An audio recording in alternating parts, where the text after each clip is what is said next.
This is the best time in American history to be black. I'm saying it right now. And I can already feel the tension because some people don't even want to hear the explanation. They just want to react to this sentence. But listen, this doesn't mean that racism has completely disappeared. All right. It doesn't mean that history didn't happen. And it definitely doesn't mean that things are just all of a sudden equal. But what it does mean is this: being black is no longer the main thing that is stopping you. And that truth, that messes people up, because the moment that comes true, we got to start talking about something else. What are you doing with what you have? Before we get into this video, please give me a thumbs up. And if you're new to the channel, hit subscribe. Let's stop playing with history.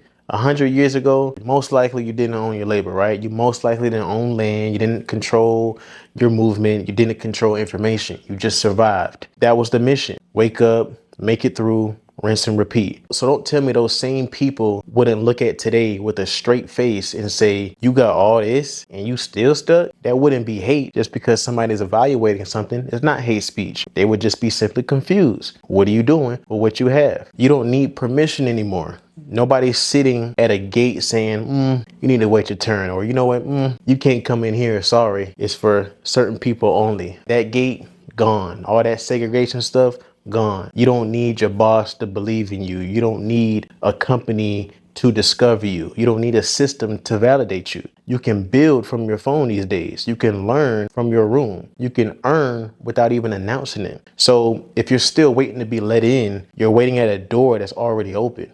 Let me turn it up a notch. The world today does not pay for your pain. It pays for your performance. Now, I know that sounds harsh, but it's actually empowering. Look at it this way. Performance is controllable. Skill is buildable. Consistency is a choice. You can wake up broken knowledge and go to sleep richer in skill. So no, your past doesn't disappear, but it also doesn't get to be your permanent ceiling. Now, here's a shift nobody wants to make. Victimhood used to protect us. Now it only limits us. And that's the uncomfortable truth to hear, because it feels like letting go of something real. But listen, you can acknowledge pain without building your identity around it. At some point, the question has to change from what happened to us to what am I building anyway? And that question is where growth lies. Let's talk about access, because this is the wild part. You are literally walking around with free education, global markets, network assets, financial knowledge, skill building tools, all in your pocket. People used to risk their lives to access this type of information. You have it and you scroll past it. That's not oppression. That's distraction. And here's the rant people aren't ready for. We love to say that black culture runs the world. Everything trends through us. But if you don't own anything tied to it, you're just participating while someone else is profiting. That's like being the engine of a car, but never touching the steering wheel.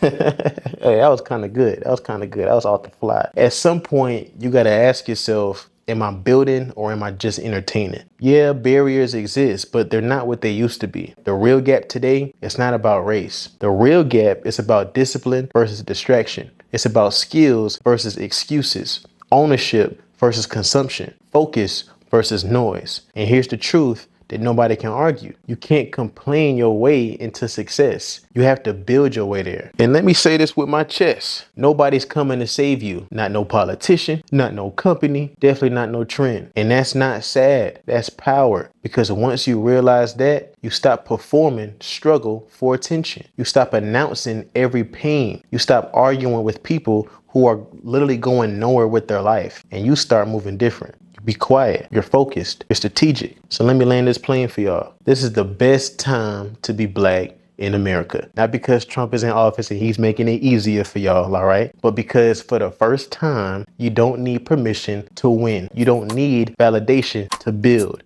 You don't need approval to move. You can design your life right now. And if that truth makes you feel uncomfortable, good. Because that discomfort, that's not oppression. That's potential calling you out. What you gonna do about it?